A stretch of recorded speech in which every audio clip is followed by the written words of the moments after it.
বিসমিল্লাহির রহমানির রহিম। ছাদ বাগানে ড্রাগনের ফুল পরাগায়ন করার জন্য এলাম। অসংখ্য ফুল ফুটেছে, এ কারণে ফুলগুলো কিছুক্ষণের মধ্যেই আবার পড়ে যাবে, তাই এখনই পরাগায়ন করার সময়। গতকাল রাতে খেয়াল করিনি, তাই তো সকালে উঠে পরাগায়ন করা শুরু করেছি। পরাগায়ন করতে হলে গভীর রাতেই অথবা ভোরবেলা পরাগায়ন করতে হয়, তাই পরাগায়ন করার জন্য উঠে পরাগায়ন করলাম।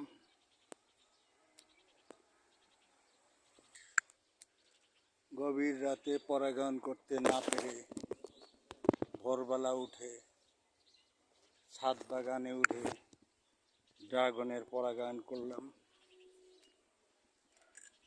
অসংখ্য ফুল এসেছে। ফুলগুলো পরাগায়ন করলে দ্রুত ফল বড় হবে এবং বড় হওয়ার পাশাপাশি ফলগুলো খেতেও তৃপ্তিদায়ক হবে, তাই পরাগায়ন করতে হলো। ভোরবেলায় পরাগায়ন করছি। আপনারা যারা ড্রাগন বাগান করবেন তারা লক্ষ্য রাখবেন, যখন এপ্রিল মে জুন মাস আসবে তখনই ফুল ফুটে যাবে এবং ফুল ফুটবে রাতেবেলা। রাত্রে ফুটলেই রাতেই পরাগায়ন করতে হয়, কেননা ভোরের পরে সকালে সূর্য ওঠার পরে আর পরাগায়নের সময় থাকে না। তাই আপনারা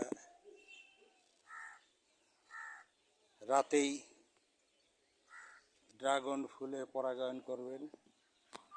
আর ড্রাগন একটি উন্নত মানের খাবার। এই ফলটি বিভিন্ন দেশে বিভিন্ন নামে ব্যবহার হয়। বাংলাদেশে এটি থাইল্যান্ডের লাল ড্রাগন নামে পরিচিত। যেহেতু থাইল্যান্ডের লাল ড্রাগন নামে পরিচিত, সেহেতু এটি খেতেও খুবই মজা এবং খুবই সুস্বাদু এবং মিষ্টিও বটে। তাই লাল ড্রাগন চাষ করে আপনারা নিজে সমৃদ্ধ হন এবং সাধারণভাবে মানুষের রোগের প্রতিরোধক হিসেবে এই ড্রাগন ফল ব্যবহার করুন। ড্রাগন ফলে বিভিন্ন রোগের উপকারিতা রয়েছে, তাই ড্রাগন ফল খেয়ে আমরা সুস্থ থাকি এবং ড্রাগন ফল ফলায় আমরা ড্রাগন বাগান লাগিয়ে নিজেকে অর্থনৈতিক সমৃদ্ধির পথে এগিয়ে নেই। ধন্যবাদ সবাইকে।